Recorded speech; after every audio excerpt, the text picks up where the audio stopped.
$3,000 for a luxury hotel stay. $1,000 for meals at fancy restaurants. $500 at a famous spa.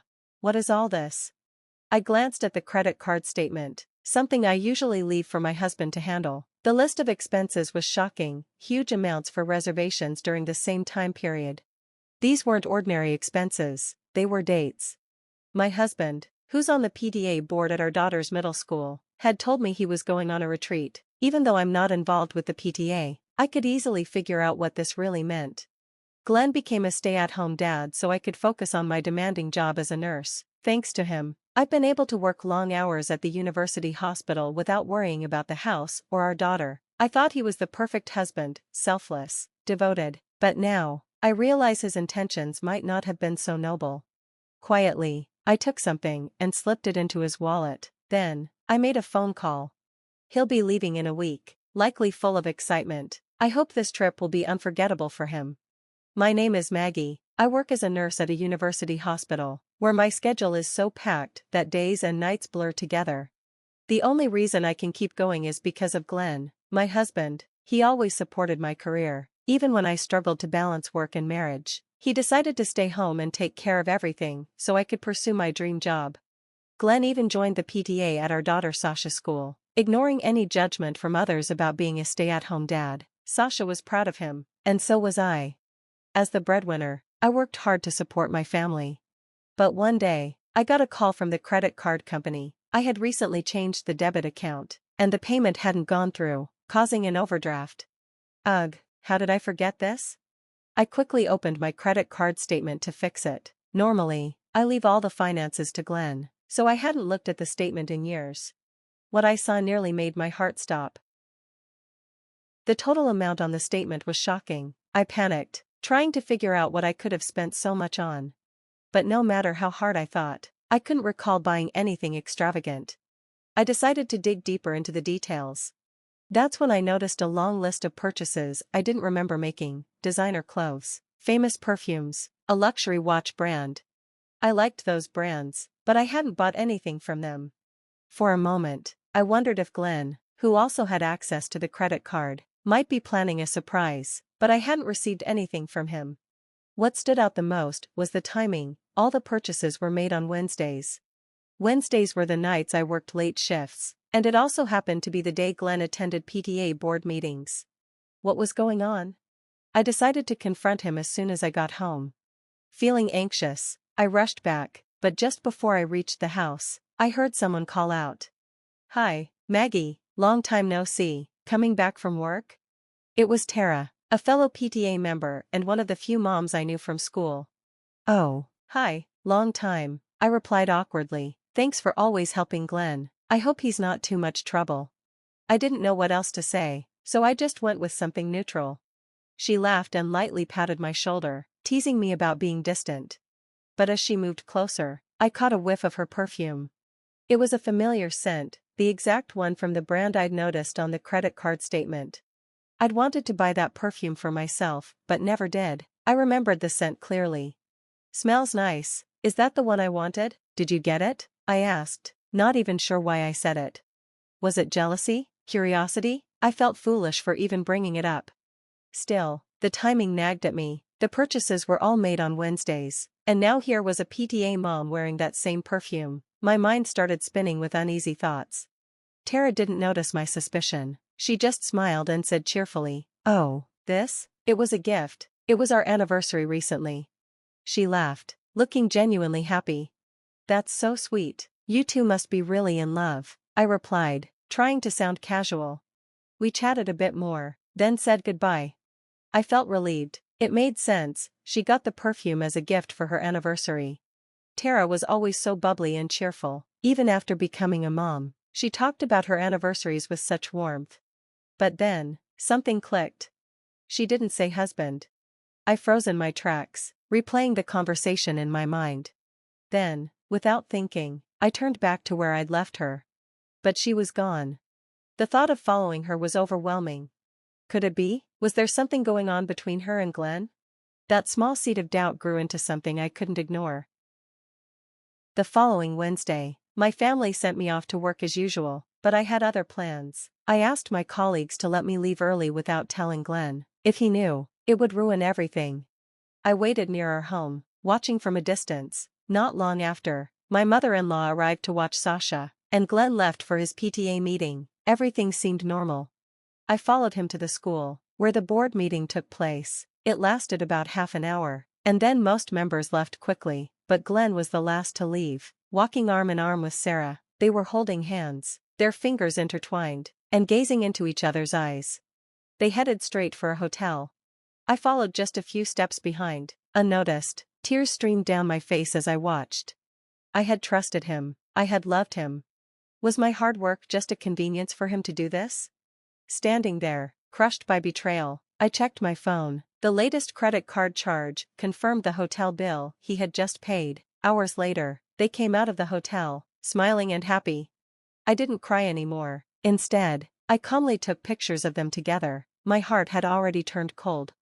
After that day, I avoided Glenn as much as I could, using work as an excuse. I didn't want to face him. Deep down, I was ready to divorce him, but I worried about Sasha, taking her away from her father, moving, changing schools. Those thoughts weighed heavily on me. Late one night, as I sat crying in the living room, Sasha's voice startled me. "Mom?" She had woken up and seen me crying. Quietly, she came over and hugged me. "I don't want you to be sad, Mom. Your enemies are my enemies. I won't forgive anyone who hurts you, not even Dad." Her words broke me. I sobbed uncontrollably, letting out all the emotions I had bottled up. Gratitude, sorrow, and everything else came pouring out. "If I divorce your dad, things will change," I told her. "We might have to move, and you won't see him every day. You might even have to change schools and leave your friends." But she just held my hands tightly and said, "I still want to be with you, Mom. I'll be fine. Please do what makes you happy." Her support gave me the courage to move forward with my plan. By then, I had started checking my credit card statements regularly. I discovered Glenn had planned a week-long trip and called it a PTA retreat. It didn't add up. What kind of parents both leave their child at home for an entire week? The charges on the card confirmed my suspicions: luxury hotels, fine dining, a surprise cake. He clearly thought I wouldn't notice, but now, I had all the evidence: the transaction records, the hotel booking, and even the restaurant details. I had once been grateful to Glenn for quitting his job to be a stay-at-home dad so I could focus on work. I worked hard to provide for our family because I trusted him, but he had used my trust to betray me and play around. Don't mess with me. On my next day off, I began my revenge.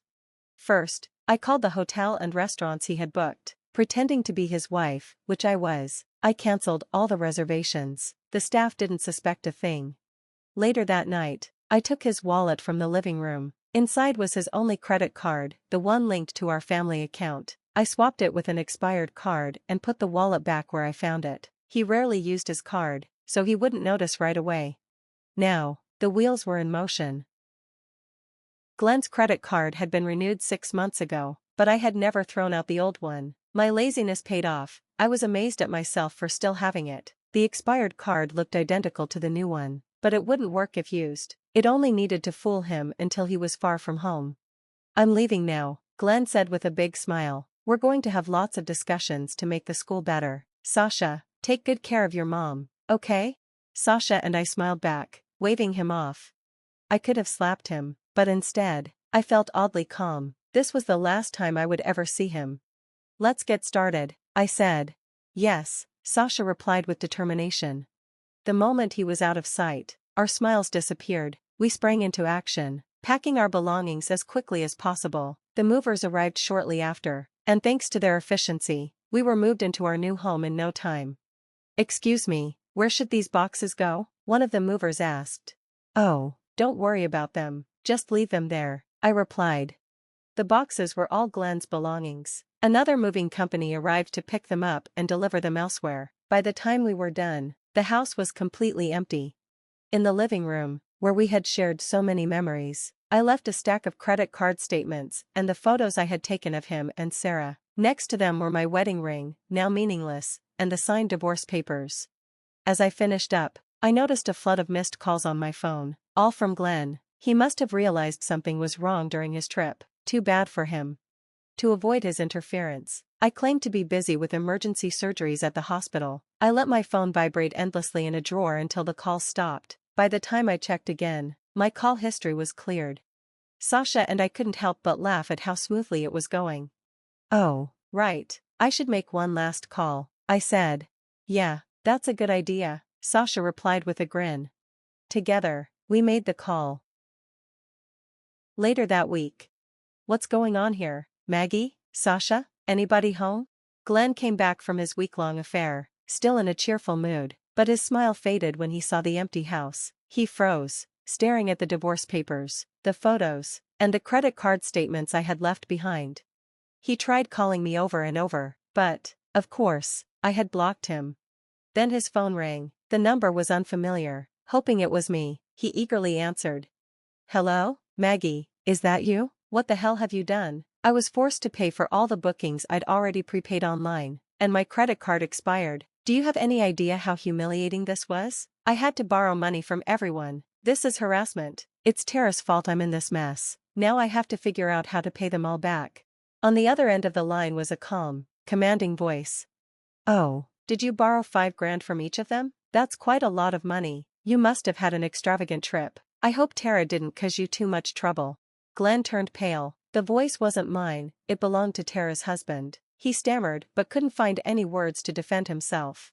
Who is this?" Glenn managed to ask.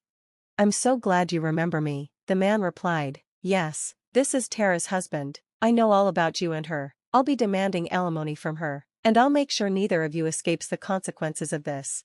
He hung up without waiting for a response. Glenn, now in a panic, tried calling Tara, but her phone was disconnected. It had already been cancelled. That call from Tara's husband was my doing. The day I left, I contacted him and told him everything. Though surprised, he admitted he had suspected Tara of cheating. Still, learning her partner was someone he knew was a shock. He apologized for her behavior and offered to cooperate with me. With his help, I found Tara's parents' address and shipped all of Glenn's belongings, along with copies of the divorce papers and photos of the affair, straight to them. Tara's parents were furious. The scandal spread quickly through their neighborhood, damaging their reputation. Her parents, wealthy business owners, were enraged not only at Tara but at the blow her actions dealt to their family name. She lost custody of her kids and was left to face the consequences of her betrayal. When Tara went to her parents in tears, they didn't even let her inside. She had no one to turn to, so she moved into a small apartment and started working long hours at a low-paying job, struggling to pay the alimony. Meanwhile, Sasha and I stayed with my parents until the divorce was finalized. Glenn went back to live with his parents. I'm still in touch with Glenn's parents. They care a lot about Sasha. His dad told me that Glenn spends all his time working on the farm now. He has to make alimony and child support payments, and his dad sounded disappointed in him. Thanks to my lawyer, I got a good deal on alimony and child support. Glenn's monthly payments are hefty, and I know he'll be working hard for years without saving anything for himself. I'm sure it feels like a nightmare for him. Once the divorce was finalized, Sasha and I moved into a new house. She transferred to a new school, where she was welcomed by her teachers and classmates. She's been happy there. Now that Glenn is a thing of the past, I'm handling all the housework myself. It's harder than I expected to balance work and home life, but I'd rather do this than live with a cheating husband and a so-called friend. I feel so much lighter now, free from all the negativity. I'm determined to be happier and work even harder from now on.